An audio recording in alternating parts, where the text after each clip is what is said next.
we've been a receiving end of someone who wasn't like a father figure or a mother figure, just being there for us.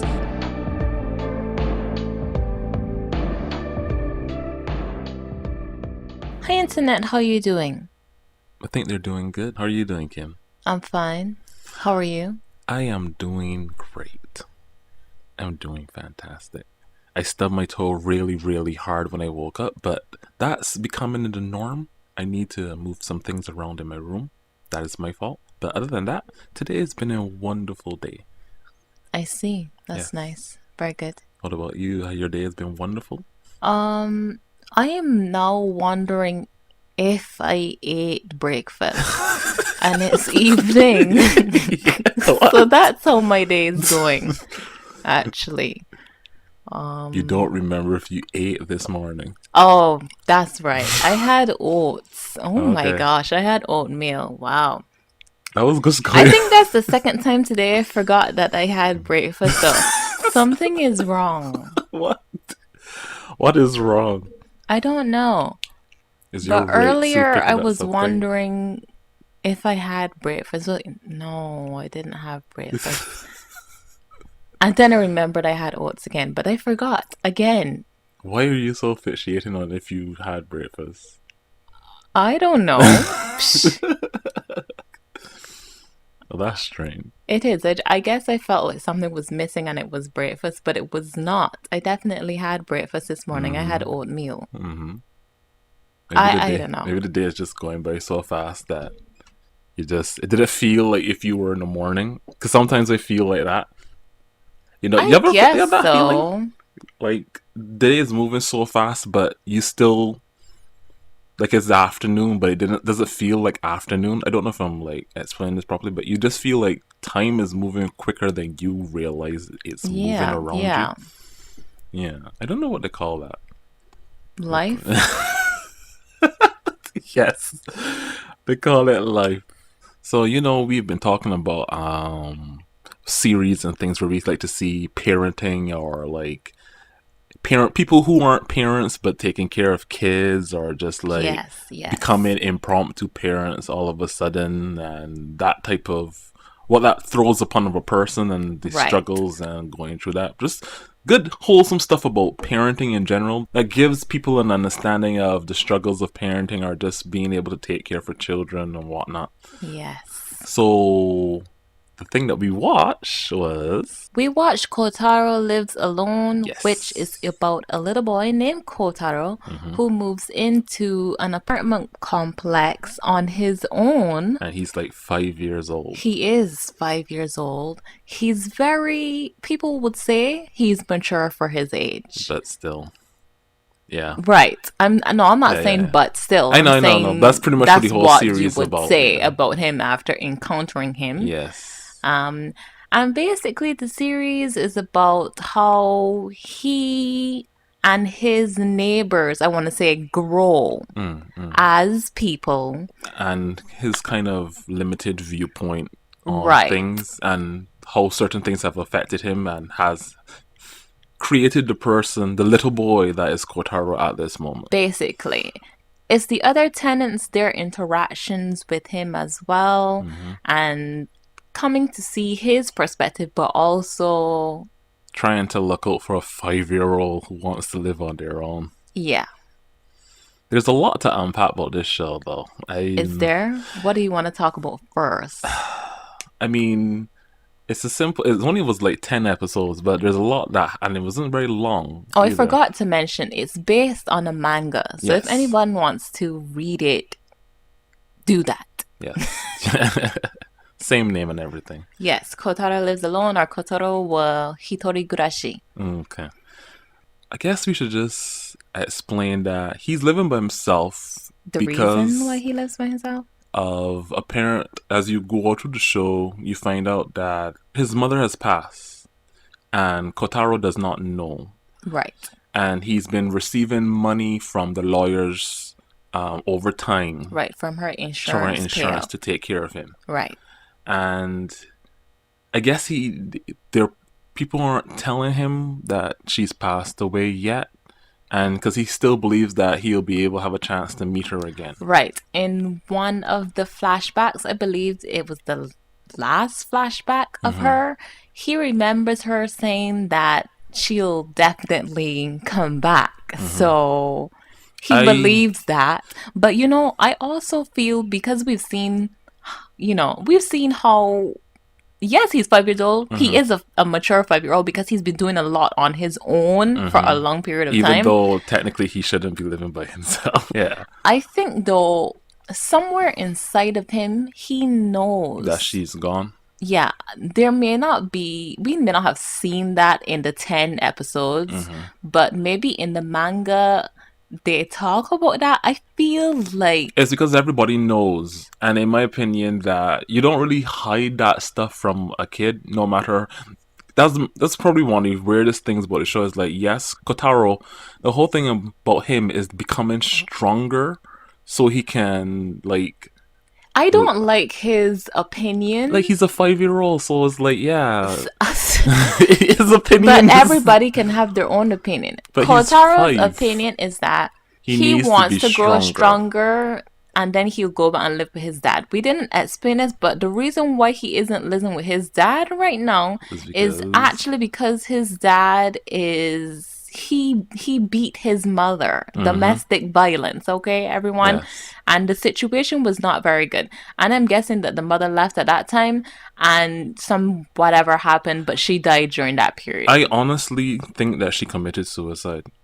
Is that so? I think that's the case. That's why I feel like that's the case, that I don't think she died from any illness or anything like that. It could be because, she committed there was suicide. also that flashback where she asked, why was I born? Yeah.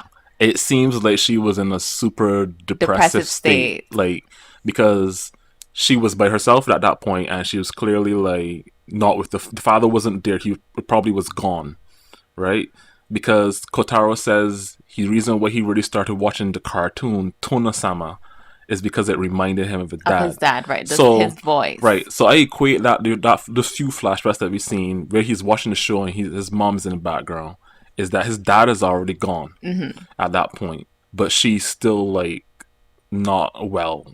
Her mental state, she's not well. I think definitely her mental state was not well. And another thing, the reason why it could also seem like she did commit suicide is because she planned out everything for Kotaro's future to make sure he'd be able to survive on his own without her there. Yeah. She had everything set out. So that he would get money, yeah. They say usually with people who are planning their suicide, they will leave a note or... Yeah, they'll have whole plans for how things should go and be before they leave. Yeah. So I do... agree that she could have committed suicide, but she could have also gotten knocked down by a truck. No, I feel like I think you remember that scene. It was one of the episodes where what's the girl next door? Miki or Miyuki Dono? That's what you keep calling her. Mizuki Dono? I think it's Mizuki. Miyuki or Mizuki? So Mizuki, Kotaro, and Karino-san go out. And they have fun in the park. It's that scene where he's like, he doesn't want pictures taken of him and stuff like that. But what I want to focus on is that episode, part of the episode where they found the lost baby in the cart. And the mother that was there that was like apparently trying to abandon. So you think that they're trying to juxtapose or to show us that that's what happened to him? I'm just saying that I felt like that was foreshadowing in a way after we saw the end of the show, and it was like maybe that was like something to like hint at, like, because that's the whole show was like. I agree. I felt like it was like a hint that maybe she didn't leave him like that, but she left him and then she went and took her life. Because outside of the cuteness of the show and his interactions with him trying and people trying to take care of him, especially Karino-san. I really love Karino-san. I love from the beginning how he's like He sees the thing on He's TV worried. and he's just worried. Yeah, so Like, he goes to the bath. the bath with him. He goes to the public bath with him. He makes sure to follow him to school and stuff like that. Like, even though Karuna Hassan has all his own issues because he's a mangaka, a struggling mangaka, trying to get his work done and whatnot, and he seems to have been like not motivated and whatnot. And he realizes that a little kid moved in next door to me. He sees the thing on TV about kids disappearing. He's just like, I'm just gonna look out for this kid, Right. you know. And he wasn't doing it for like to get anything out Right, of it. there's no gain for him. It was just, I really love that about his character. It was just that pure honestness of like, there's some kid in my neighborhood, something, I don't know what's going on 100% about him, but I'm going to try to make sure that nothing bad happens to him. Right. You know, I was like, that's like, so I'll nice. do what I can to help. Yeah. It was just like, great. I really loved that. I think character. that was one of the major messages, though. You know, it's the whole, it takes a village to raise a kid. Yeah. That's the kind of the whole message. It took the whole apartment block, even though there were only like few tenants. It's just a few people enough to just care. Right. That some people need. And even though he doesn't have his parents there, and there's still people who are looking out for him. Right. Now, you know? His dad, speaking of his parents not being there, his dad is actually not there. No. He's not dead either, though. No. So it is seen later on that the father had been trying to get treatment for domestic violence. Yes. I don't know how I feel about that. Maybe that's how the original story goes. Again, we did not read the manga, so we're not sure. But it feels like, you know, it feels like they're trying to make everybody redeemable. Yes. Make everything Everybody's redeemable. You can come back from anything no matter how bad you've done. The first time we saw it is when the neighbors, I can't remember her name. Mizuki or Miyuki. There you go. Her. Yeah. When we see her situation of her boyfriend her ex-boyfriend, she tried to break up with him, but he just kept hounding her, basically. And it escalated one day, and he slapped her. And the issue that we had is that they originally seemed to not want to go to the police. I'm like saying to myself, you're being hounded by this guy. He's sending you messages all the time. He showed up and slapped you, and you didn't call the police yet. Right. And Kotaro's response to her when they find out, because he and Karuna-san saw her face, and they immediately, what's going on here, right? Karuna's like, you gotta report this to the police. And that made sense. That's the adult thing to do. That's the smart thing to do.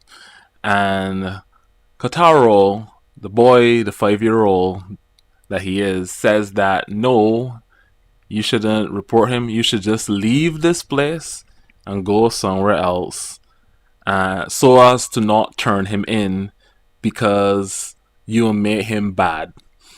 I was annoyed at this part, because it seemed like if the adults were listening to this kid and going to take his advice seriously. You didn't really want to watch the rest of the episode after that. It was annoying. It's like you've never watched an episode before. Okay. Of anything. But we find out that why Kotaro thinks this way is because he called the police on his dad because he was beating his mom. No, he didn't call the police on his dad. He didn't. Wasn't he the one? They said that he was the one who They called. said that he went to get help. Exactly. And the neighbors that he asked to get help called the police. Okay. So he felt responsible that his father had been taken in and arrested and whatnot. And got him the restraining order. That is an incredibly naive perspective. The thing that you like or the thing that you used to enjoy becomes something bad. It doesn't. Your memories don't become bad. Yes, you had good times with that person, but when they start treating you badly, that's not the person. That's them, but that's not the person you were with before. Exactly. And maybe they were actually just pretending to be a nice person, and maybe that's who they really were down to their core, but that's not the person you remember. But you don't have to put up with a person who's treating you badly just because y'all have shared a few good memories. No. Like when it steps into the territory of somebody beating you, Exactly. Anytime it becomes like that, like that, anything where it's abuse to the next person, any kind of harm against the person, then it's really time to consider police restraining order, moving away from this situation. exactly, because the first time it happens, Look, the if you first time allow it it to happens, happen continually, then things can escalate and get really bad. And I don't know, if you're on the receiving end of those blows, you may not be alive soon. Honestly. so Kotaro in his innocence thinks that he made his dad bad, made his dad into a bad man. Right. Right? I wish that they would have tried to correct his Correct him, thinking. explain to him. She kind of did at the end when she said, this is at the end of the episode, she said that she, you know, appreciates whatever how he feels and how they feel and everything, but the she right thing to did do was call the police. Exactly, and she got involved with the lawyer lady to make sure Exactly. that She did what was definitely best for in her. that situation. Exactly. Not just for her, anyone who's in that situation. Yes. Calling the police is definitely the best thing to do. Yes. Get your far restraining away order from that person as let well. somebody know that this has been happening. Right. Let some official record be known that this situation has been going on and I need assistance or help to get out of it. Right. And the dad, he actually reappears. Because he's sent the detective dude. Right. He sent a private detective to look up where Kotaro was, you know, and report back to him because it seems that he wants to reconcile with him. Or something. Like that. You know, the one thing that you want to know from the moment when Kotaro was saying that he saw DV on his dad's phone. His dad was looking it up, and then he saw the exact characters, which were domestic violent therapy or something like that, right? I kind of was like, yep. I looked at you, just like, yep, everybody's redeemable, isn't it? I was a bit disappointed in that part. I'm not saying that a person isn't redeemable, but it just felt like very simple to like, even though the dad did terrible things, he was trying to get help so as to not be that way. Okay, the story, I guess, is not to make things worse. It's trying to say that even though people do terrible things, they're not always terrible all the time. And sometimes people do actually need help. So good on the dad for actually trying to get help for whatever situation was going on with him. Right? But it does feel very, very, very, very, very convenient that Kotaro happens to have seen that on his father's phone and remembers exactly what it was, so as that the audience doesn't think too harshly of the dad. Right. You know, that type of thing is trying to have its cake and eat it too, or is trying to layer another level of complexity on these issues, even though it didn't do that as well, in my opinion. But I get what the author or the creator was trying to do, is that sometimes the aggressor does realize that I need help.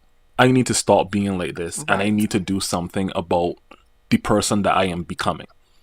So it's a shame that we didn't get to see any interaction of the dad. Really, that's the problem. That's what I feel. It's unresolved on the audience's part. We feel kind of like it wasn't enough.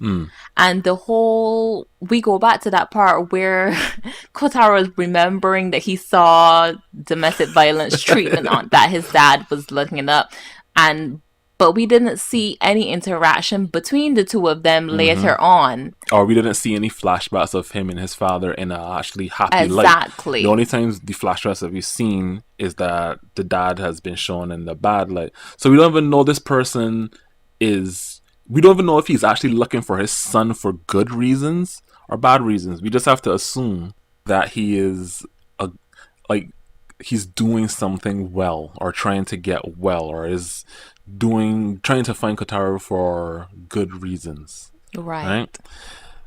But outside of those few things, I think the story really is all about Kotaro and those around him, like trying to raise him and trying at the same time to Give him his freedom. yes, but at the same time still have someone there for when he needs the assistance, because he's Right. 5 years old.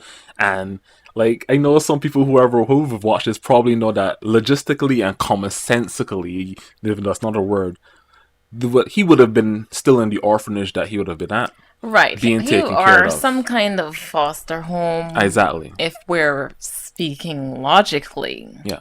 But the fact that he's just living there is just a happy circumstance of writing, I guess, because there's nowhere in the world really where they're going to just let a 5-year-old live on their own. I thought about it, and I pay. think there are some circumstances where if the family is exceptionally rich, they sometimes don't care, because rich people seem to be able to do whatever they want. I mean, if you got enough money to take care of your kid by themselves, you're probably going to have people still. Like, That's even, what I mean. He yeah. would have probably had a butler. I mean, that's not him being raised by himself now, is it? It kind of is. Any case. Still difference. I think that one of my favorite moments where it shows that he's like a kid, there are two of them, right? The first one is like a level 7, he's, a kid, right? Is when they have the fun day at school. Yeah. And they go home and he's all like in a corner and he's like upset. He's like pouting and saying to Karino that all his friends were around him. Yeah, he was having a good time hanging out with all of my friends. It's like, I was like, wow, are you jealous right now? Yeah, he is. You're so cute.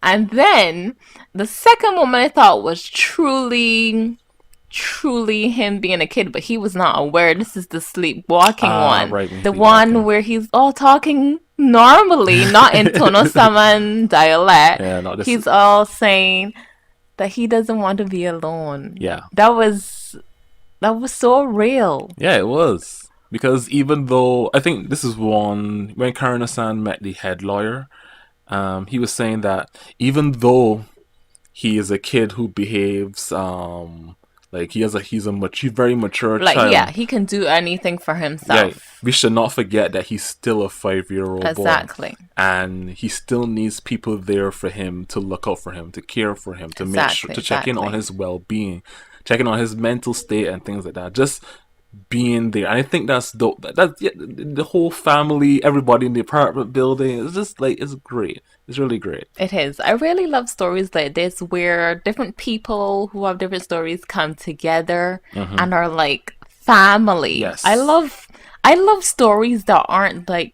we aren't blood related, but we're family. Exactly. I love those kind of stories. I love that type of stuff, because I mean, we have family like that too, right? We Yeah. have people that we consider who are family, Definitely. that aren't blood related to us. Yeah. Like straight up, like 100%. This person is closer to me like a brother from another mother, straight up. Aren't I your brother? You're my sister from my mother, though. It's the same, though. Whether I'm your brother or sister or whatever. You get what I mean. But Anyway, yeah. So, because we have experience with receiving love and giving love to people who we don't 100% related, but they're family. Chris, they're 100% related. They're related. We aren't blood related biologically. But we are family. We're family. Exactly. And I think that's why we kind of gravitate towards these stories. Because is that why? Probably because we could see ourselves in that type of thing. We could see how we've been a receiving end of someone who wasn't like a father figure or a mother figure, just being there for us. Or just having somebody who's like a brother but not a brother, being there for you, just there, that type of thing. I think that people should, if anyone has watched this story, I think there's a good takeaway. Family is not just the blood or the environment that you grew up with. Family is the true bond and connection that you share with people. Yeah. That's what family is. Anyway, we're gonna leave it here, everyone. Yeah. If you guys enjoyed our review, even if you didn't, you should read the Or watch the manga show. or watch the live action. I don't think there was an anime. If there was, I would have brought it up. Or maybe I completely missed that point. But I think this was a good show. This was I think so, too. a solid short show. Each episode is like 23 or so minutes. Yeah. And it keeps going. It doesn't feel like if it slows down or anything. It's just like 10 episodes. It was great. It was great. Yeah. At first I was hesitant. I won't deny it because I wasn't sure. And you know me. You know I was going to be hesitant anyways for these shows. But it grabbed me and I enjoyed it immensely. Okay. Immensely? Are Enough. you being too... Immensely, you were right. Immense is too much. I enjoyed it enough. Okay, that Yeah, sounds... yeah. That sounds like an insult now, though.